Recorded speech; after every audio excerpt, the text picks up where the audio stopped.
The symptoms are quite familiar, and very likely you'll come up with a correct diagnosis. Yes, it looks like a cold, a common cold. Runny nose, headache, achiness, very often a slight fever. Those are some of the symptoms of the common cold. Well, how do we get into that unhappy state? Do we have colds simply because of cold, because of ice, snow, and low temperature? No. Funny thing about colds, where it is coldest, the inhabitants hardly ever get colds.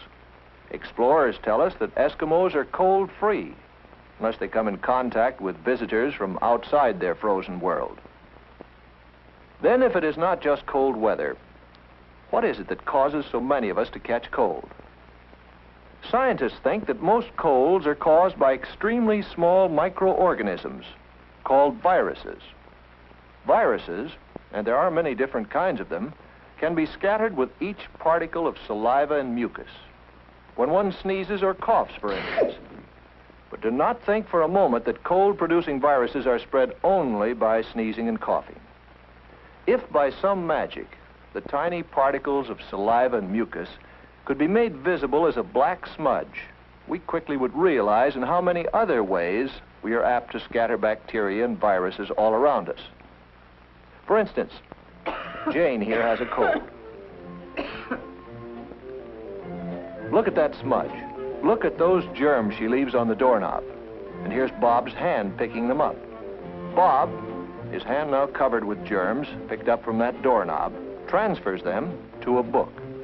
Sue, having the bad habit of wetting her finger to turn pages, carries the germs from the book to her mouth, and then passes them along with a pencil to Anne. Anne carries them home and leaves them on the family's dinner table. Yes, even during an ordinary conversation, saliva and mucus particles escape our mouth and easily reach others who inhale them as they breathe. Just remember how breath becomes visible on a cold day. How then, with so many germs surrounding us, can we avoid having colds all the time? Well, fortunately, our body has defenses against this enemy. Normally, we breathe through our nose. The nose, as well as the sinuses, the eustachian tubes, and the throat, are lined with a delicate membrane. If, under a microscope, you look at the lining of the nose, we call it the nasal membrane, you can see that it is covered with tiny moving threads. These are called cilia. They move back and forth like stalks of grain when a wind blows over a field. The cilia are covered with a warm, moist, sticky substance called mucus. The nose usually secretes about a quart of this liquid every 24 hours. This mucus, by warming and moistening the air we breathe in, prepares it for our lungs. The mucus also catches and destroys microorganisms, that is, bacteria and viruses. The movement of the cilia carries the mucus down to the pharynx. Then it is coughed out or swallowed into the stomach, where any remaining microorganisms are destroyed by the digestive juices.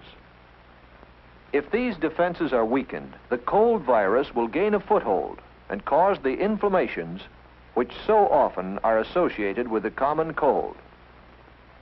The common cold is not a serious sickness, but still, medical science as yet has not found a cure for it. Ah, yes, there are remedies galore, all sorts of medications, which soothe pain and headaches and so bring some relief. However, they do not cure colds. And no matter how convincingly they may be advertised, do not use them without having checked with your doctor. But there is a sound prescription. If you have a cold, don't stay in school, because if you do, you may send others home with your cold.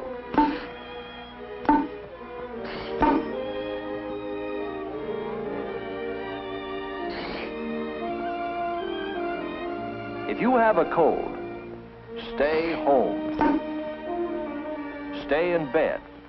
This is the prescription which common sense and medical science recommend. Medicines, but only those your doctor prescribes. No others. Warmth, rest, which you can get best when you stay in bed. And while you're there, you might as well make the best of it.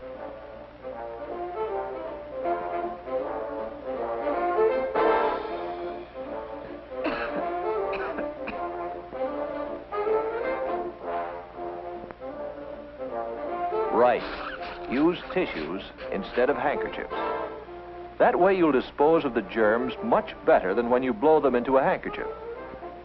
However, should you not feel better in a couple of days, or if you keep on having a fever, you should ask your parents to call a doctor.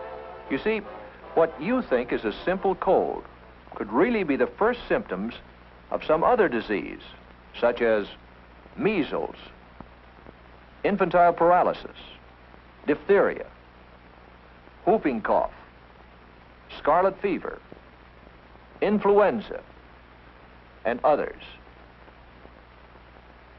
However, even if your illness proves to be only a simple cold, it is still important that you take care of it. A cold which is not treated might very well back up along the mucous membrane and so invade the sinuses, the cavities in the bones of the face and the skull. Or the infection may reach the middle ears when it invades the eustachian tubes, which connect the middle ears with the throat. Frequently, the inflammation also travels down the respiratory tract to the pharynx, the larynx, and the trachea. Your throat feels sore and your voice is husky. It travels to the bronchi. You have a bad cough. And occasionally even to the lungs, and that is pneumonia.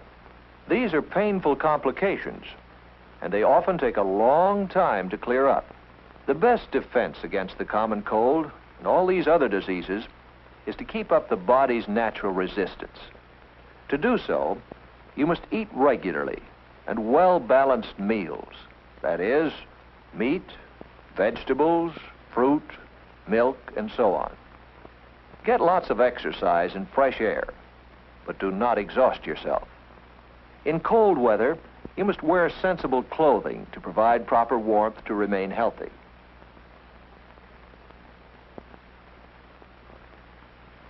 Go to bed at a reasonable hour. While you grow, you need about 10 hours of sleep each night. Sleep recharges the body's energies. Protect yourself against infection. Keep pencils and other things out of your mouth. Never take bites of other people's food. Do not use somebody else's drinking straw or glass, not even within your own family. In the bathroom, for instance, use only your glass. And wash your hands frequently and thoroughly, especially before eating. When you wash your hands, you wash away many of the disease-carrying smudges you may have picked up. But if in spite of all these precautions, you still come down with a cold, let us repeat, take it to bed and stay there until it has run its course. This is the safest way to regain your health and to return as quickly as possible to work, to fun, and to play.